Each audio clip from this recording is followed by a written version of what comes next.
స్నేహితులారా, ఈ సమయాన్ని గురించి దేవునికి వందనాలు తెలియజేస్తూ ప్రేమపూర్వకమైన ఆహ్వానాన్ని మీ అందరికీ అందజేస్తూ ఉన్నాను.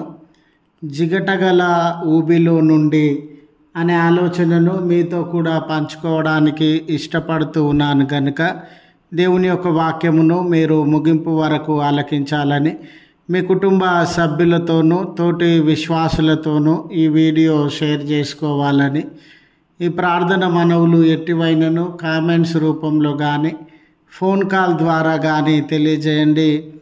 నమ్మకంగా మీ కొరకు ప్రార్థిస్తాము. ఈ వీడియో మీ ఆధ్యాత్మిక జీవితంలో ఉపయోగకరంగా ఉంది అని మీకు అనిపిస్తే దయచేసి ఈ ఛానల్ను సబ్స్క్రైబ్ చేసుకునవలసినదిగా మనవి చేస్తున్నాను. లేఖనము కీర్తనలు 40వ కీర్తన 2వ వచనము, జిగటగల దొంగ ఊబిలో నుండి ఆయన నిన్ను పైకెత్తెను. స్నేహితులారా, మనమందరము ఊబి అనే మాటను గురించి విన్నటువంటి వారంగా ఉండవచ్చు, కొంతమంది అయితే గమనించినటువంటి వారంగా ఉండవచ్చు. బురదతో కూడిన ఊబి, ఆ ఊబిలో ఏ వ్యక్తి అయినా కానీ జంతువైనా కానీ చిక్కుకొని పోయినట్లయితే బయటకు రావడం అనేది కుదరదండి. ఒక రకంగా అసాధ్యమని చెప్పవచ్చు. దానిలో ఏ రకమైన గట్టి పదార్థము ఉండక బురద మాత్రమే ఉండినందున దాంట్లో మనము చిక్కుకోగానే కొంచెం కొంచెము మునిగిపోయి కనబడకుండా మారే సందర్భం, కొద్ది కొద్దిగా మునిగిపోయి చనిపోయే పరిస్థితులు తలెత్తవచ్చు. అయితే లేఖనాలలో ఈ మాట వాడబడతా ఉంది. ఏమనంటే జిగటగల దొంగ ఊబిలో నుండి. చూడండి, జిగటగల దొంగ ఊబి అంటే అది ఊబి అని మనకు తెలియదండి. దిగేంత వరకు కూడా, అనుభవించేంత వరకు కూడా ఇది ఊబి. దీనిలో మనము పడినట్లయితే బయటకు రాము, దీనిలో మనం చిక్కుకున్నట్లయితే బయటకు వచ్చే మార్గము ఉండదు అని ముందుగా మనకు తెలియదండి. దాంట్లో దిగేంత వరకు, దాంట్లో పడిపోయేంత వరకు, నష్టాన్ని కష్టాన్ని మనము అనుభవించేంత వరకు కూడా ఇది ఊబి అని మనకు తెలియదు.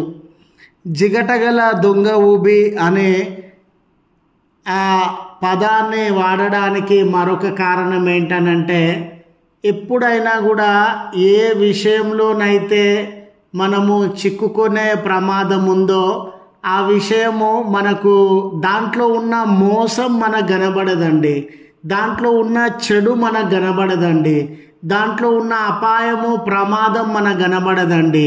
అది చూడడానికి చాలా ఆకర్షణీయంగా, చూడడానికి చాలా అందముగా, అది ప్రయోజనకరమైనదిగా మనకు కనబడేటటువంటిదిగా ఉండింది.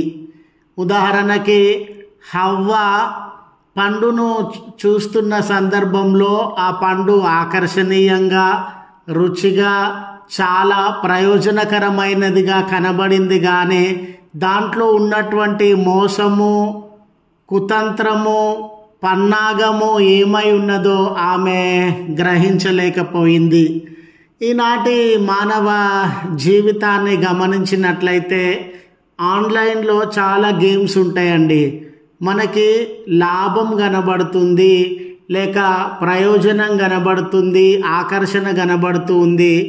ఆ గేమ్లో ఎంత మోసం ఉందో, ఎంత కుట్ర ఉందో, ఎన్ని పన్నాగములతో మన డబ్బును దోచుకోవడం ఉందో మనకు ముందుగా అర్థం కాదు. ఇలాంటి పరిస్థితులను అందుకే జిగటగల దొంగ ఊబి అనే మాటను వాడుతూ ఉన్నారు. ఈనాడు ఆన్లైన్ గేమ్స్లో చిక్కుకొని చాలామంది యువత తమ ప్రాణాలను కోల్పోయేటటువంటి వారిగా ఉన్నారు. ఆన్లైన్లో డేటింగ్ సైట్లలో కూడా పాల్గొనే చాలామంది యువత అప్పుల పాలయ్యి ఎన్నో కష్ట నష్టములకు లోనయ్యేటటువంటి వారుగా ఉన్నారు. ఈరోజు మనలో చాలామంది స్నేహం అనే ముసుగు ద్వారా మోసపోయినటువంటి వారు ఉన్నారు. స్వార్థపరుల చేత మోసపోయినటువంటి వారు ఉన్నారు. అవసరత కొరకే దగ్గరయ్యే మనుషుల ద్వారా మోసపోయినటువంటి వారు ఉన్నారు. వారి పై రూపాన్ని, వారి ఆకర్షణతో కూడినటువంటి శరీరాన్ని, వారి తేనె కంటే మధురమైనటువంటి మాటలను నమ్మి బాధలు, శ్రమలు, బంధకాల పాలైనటువంటి వారు ఉన్నారు. మన చుట్టూ మనలో ఎంతోమంది ఇన్ని రీతులుగా నష్టాన్ని, శ్రమను, బంధకాలను అనుభవిస్తున్నటువంటి వేళ అయ్యో మోసపోయామే, చిక్కుకొని పోయామే, నష్టపోయామే, బలహీనపరచబడ్డామే అనే అంగలార్పు వారు విడిచేటటువంటి వారుగా, బాధను వారు అనుభవించేటటువంటి వారుగా ఉన్నటువంటి సందర్భం. అయ్యో ఈ ఊబిలో నుండి బయటకు రాలేనా, ఈ ఊబిలో నేను కృంగి కృషించి నష్టపోవాల్సిందేనా అనే బాధ కలుగుతున్నటువంటి వేళ ఈ ఆదరణకరమైనటువంటి, ప్రోత్సాహకరమైనటువంటి మాటను దేవుడు మనకు అందించేటటువంటి వాడుగా ఉన్నాడు.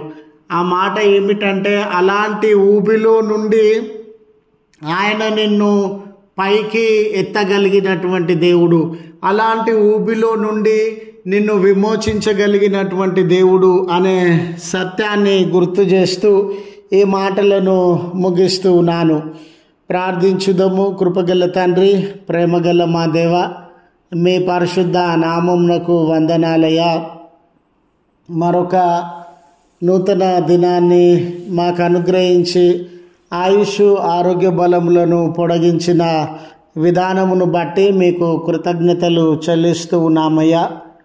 ఎన్నో రకములైనటువంటి మాయా ఆలోచనలు, చెడు స్నేహములు, మత్తు, కుట్రలు, పన్నాగముల మధ్య మేము చిక్కుకొని నలిగిపోతున్నటువంటి వారంగా, విసిగి వేసారుతున్నటువంటి వారంగా ఉండగా, ఆ ఊబిలో నుండి పైకి తీసుకొని వచ్చే శక్తిమంతుడమైనటువంటి దేవుడవని, ఈ ఊబిలో నుండి విడుదలను అనుగ్రహించగలిగిన ప్రభుడవని మిమ్మును ఆశ్రయించుచు మీకే కృతజ్ఞతలు, స్తోత్రములు చెల్లిస్తూ ఉన్నాం. మా రక్షక, విమోచక, మా మొరలను ఆలకించువాడా, ఎవరెవరు ఈ ప్రార్థనలో ఏకీభవించుచు ఉన్నారో వ్యక్తులను, కుటుంబములను మీరు జ్ఞాపకం చేసుకొని దీవించుమని, కలవరములు, కష్టములు వారిని ఆవరించి ఉన్న వేళ ఆ ఊబిలో నుండి విడుదలలోనికి నడిపించుమని, ఎవరెవరు ఏ ప్రయత్నములు, ఏ పనులు, ఏ ఆలోచనలలో ముందుకు సాగుతూ ఉన్నారో మీ హస్తమును అందించి వారిని బలపరచుమని, ఈ దినపు దీవెనలతో ఒక్కొక్కరిని మీరు దర్శించుమని, బర్త్డేస్, వెడ్డింగ్ యానివర్సరీస్ జరిగించుకొనుచున్న బిడ్డలకు మీ కృపను విస్తరింపజేయమని క్రీస్తు పేరట వేడుకొనుచు ఉన్నాము తండ్రి. ఆమెన్. తండ్రి, కుమార, పరిశుద్ధాత్మ త్రియేక దేవుని దీవెన మనకు తోడై ఉండి మనలను కాపాడునుగాక. ఆమెన్.